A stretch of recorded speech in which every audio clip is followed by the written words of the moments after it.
federalism.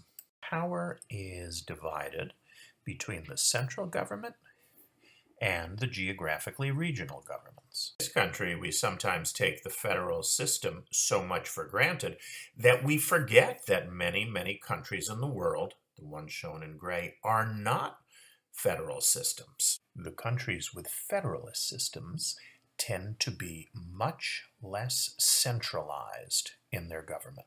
Some of the advantages of federalism. The United States, arguably, has the longest standing government now in existence. There are surely many reasons for this, but it seems reasonable to give some of the credit to the way that federalism, working with the separation of powers, has prevented any one group from gaining too much control. This is significant because history has shown it is not all that easy to create and maintain a representative government. Democracy has proved to be somewhat precarious. Germany's first republic lasted only 15 years before being replaced by dictatorship. Since the U.S. Constitution was ratified, France's democracy has fallen 3 separate times. We can't know for sure what role this plays, but Germany and France are both much more centralized systems than the United States. Another positive, the states can act as laboratories of democracy, allowing new policies to be tried out in 1 or 2 or a few states rather than in the entire nation. The rest of the country can observe from afar, see how those policies have worked out, and decide whether they want to adopt them. There are many other virtues to federalism, more than we can go into here.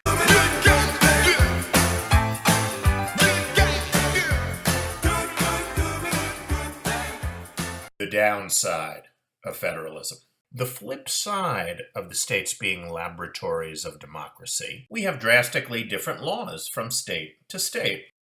Some believe that it's fundamentally wrong and unfair for something to be a crime in one state and yet perfectly legal in another part of the same country. Another negative to federalism, it can make mounting a national response to any domestic issue quite difficult. Another problem, when regulations are different state to state, it can cause confusion, additional paperwork, additional expense for interstate businesses. While the number of elections makes it more possible for Americans to become involved in the political process, it also makes it more difficult to keep track of all the candidates for various positions. For example, do you know who your state senators are? Or who your representatives to the New York State legislature are?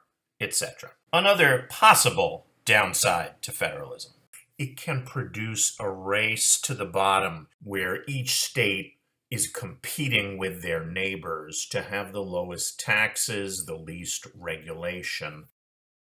Some argue that all states lose in this competition. Here's an example where states tried to outbid each other to attract one particular company. The California-based electric car company Tesla announced plans to build a new factory to make electric car batteries in whatever state or locale made them the best offer. Nevada won, getting the privilege of giving Tesla more than $1.3 billion in energy discounts and tax giveaways.